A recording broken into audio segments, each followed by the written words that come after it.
नमस्कार दोस्तों, आपके प्रिय कार्यक्रम गोल्डन फ्यूचर में आप सभी का मैं आचार्य पंकज शास्त्री हार्दिक स्वागत, हार्दिक अभिनंदन करता हूं। आप इस कार्यक्रम में को बहुत प्यार दे रहे हैं, बहुत अपना स्नेह दे रहे हैं और आपका ऐसे ही आशीर्वाद बना रहे, इसके लिए मैं प्रभु श्री के श्री चरणों में प्रार्थना करता हूं। ज्योतिष का ये कार्यक्रम किसी भी प्रकार के भ्रम को, किसी प्रकार के वहम को दूर करने के लिए ये कार्यक्रम हम लेकर के आए हैं। आपकी कोई भी समस्या है उसके बारे में हम आपकी उस समस्या के समाधान में हम सहयोग करें, आपके संकल्पों को पूरा करने के लिए हम आपके साथ रहें, यही प्रभु के आगे हमारी विनती है, यही प्रार्थना है। प्रिय मित्रों, हमारा पिछला कार्यक्रम था सूर्य के ऊपर और आज का जो हमारा टॉपिक है, आज का जो हमारा कार्यक्रम है वो चंद्रमा के ऊपर है।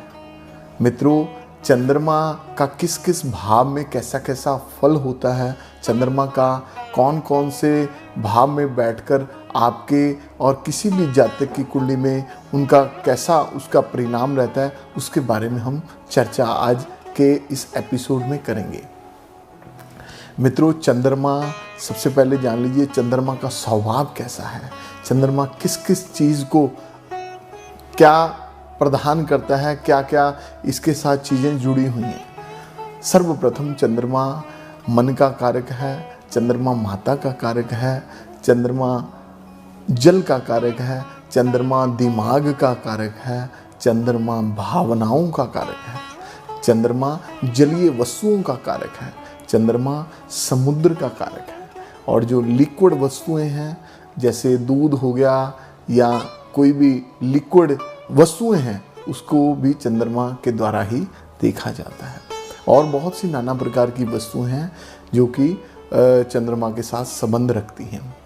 प्रिय मित्रों, चंद्रमा का आज 12 भावों में कैसा प्रभाव रहता है ये हम बात करेंगे। चंद्रमा का जन्म कुंडली में आपकी प्रथम भाव में जब चंद्रमा होते हैं तो ऐसे व्यक्ति को, ऐसे जातक को देखा गया कि ऐसा जातक बार बार अपने डिसीजंस को बदलता है, ऐसा जातक अपने डिसीजंस पर अटल नहीं रहता, ऐसा जातक अपनी बुद्धि से कम दूसरे की बुद्धि के साथ का प्रयोग कर करके अपने को आगे निकालना चाहता है।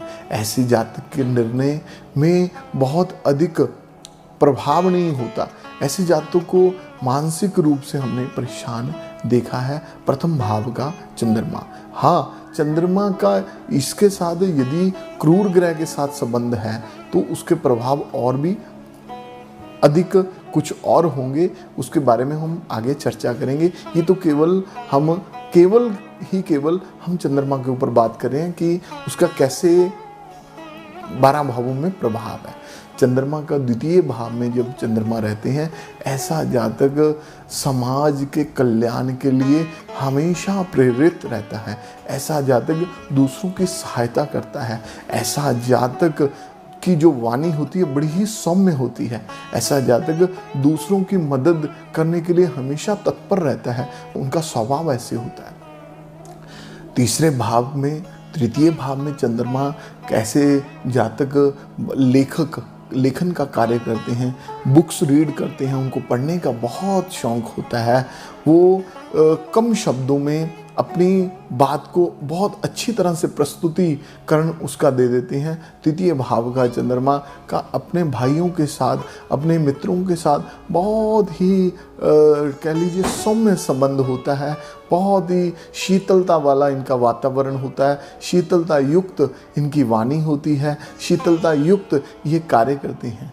चतुर्थ भाव का चंद्रमा, चतुर्थ भाव में जिनका चंद्रमा होता है, ऐसे जातकों को अपनी मदर के साथ, अपनी माताजी के साथ इनका जो संबंध होता है वो हृदय के साथ होता है, बहुत ही अधिक आदरपूर्वक कार्य करते हैं। परंतु चतुर्थ भाव के चंद्रमा का हमने देखा है कि ऐसे व्यक्ति का स्थान परिवर्तन के बहुत योग बनते हैं, ऐसे व्यक्ति का कुछ समय बाद बहुत अधिक स्थान परिवर्तन हो जाते हैं, चाहे वो कारोबार का स्थान हो, चाहे वो घर इत्यादि जहाँ पे वो रहते हैं उनके घर भी बहुत बदलते रहते हैं।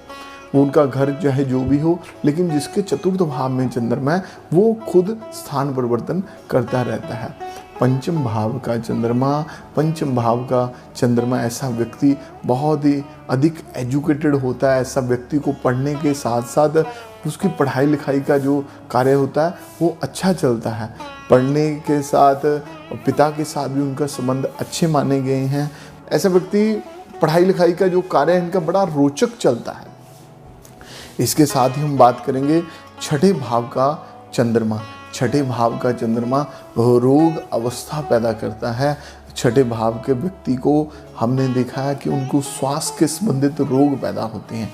उनका श्वास के साथ साथ उनको रात को निद्रा की बड़ी कमी आती है छठे भाव के चंद्रमा के कारण।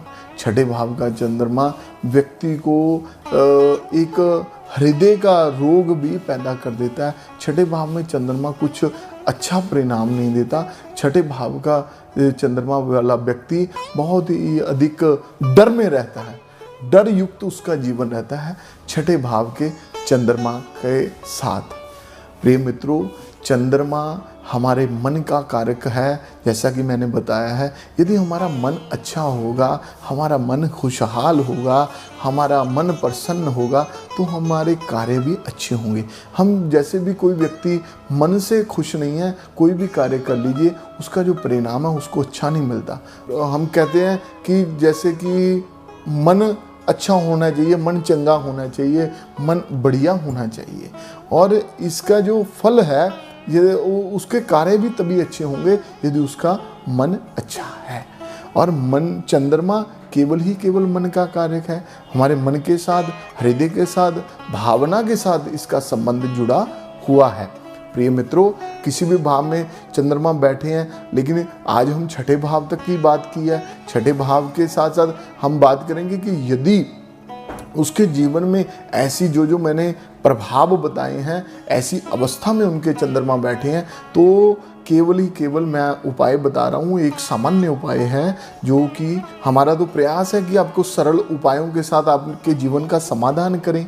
और एक उपाय है कि आप प्रतिदिन सुबह उठ करके और रात को सोने से पहले अपनी माता जी के चरण स्पर्श करके अपने जीवन का एक आधार बना लीजिए इस चीज़ को। आप देखेंगे कि आपको जीवन में कितनी सफलता मिलती है, कितने आपका जीवन उज्जवल बनता है।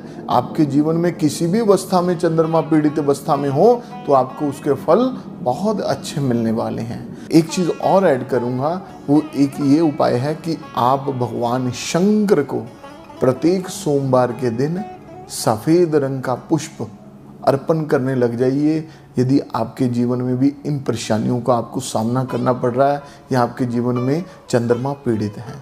प्रिय मित्रों, आप नीचे स्क्रीन पर दिए नंबर पर मुझसे संपर्क करके आप मुझसे मिल सकते हैं, मुझसे जुड़ सकती हैं। हमारा दोपहर 12 से दोपहर 2 बजे तक प्रतिदिन मैं निःशुल्क जनपत्रिका देखता हूं और निःशुल्क आपको समाधान प्रदान करता हूं। और 4 से 6 हमारा अपॉइंटमेंट का सिस्टम है, उसमें आप समय लेकर के मिल सकते हैं। नीचे दिए नंबर्स पर संपर्क करके एड्रेस पर आप मिल सकते हैं। फ़ोन पर परामर्श भी ले सकते हैं। वास्तु के संबंधित, ज्योतिष से संबंधित या किसी भी कोई भी आपकी समस्या है उससे संबंधित, आप कोई भी आपका प्रश्न है जिसको आपका समाधान नहीं मिल पा रहा, तो उससे संबंधित समाधान के लिए आप मुझसे जुड़ सकते हैं। आपके जीवन में खुशहाली रहे, आप अधिकाधिक प्रसन्न रहें, भगवान की धन धान्य की आपके जीवन पर, आपके व्यापार पर, आपके परिवार पर कृपा बनी रहे। आपको चंद्रमा के संबंधित मैंने जो उपाय बताए हैं, जो आपको भावों के प्रति आपको इनका फलादेश किया है, उसके आधार पर आप कार्य करें। आपके जीवन में बहुत प्रगति मिलेगी और बहुत आप प्रसन्न खुशहाल रहेंगे। ऐसी भगवान के श्री चरणों में मेरी प्रार्थना है। प्रिय मित्रों, हमारा प्रयास है कि आपकी समस्या के समाधान के लिए, आपके संकल्पों को पूरा करने के लिए मैं आपके साथ जुड़ूं, आपके जीवन में खुशहाली रहे, इसके साथ आप हमेशा प्रसन्न रहें। नमस्कार।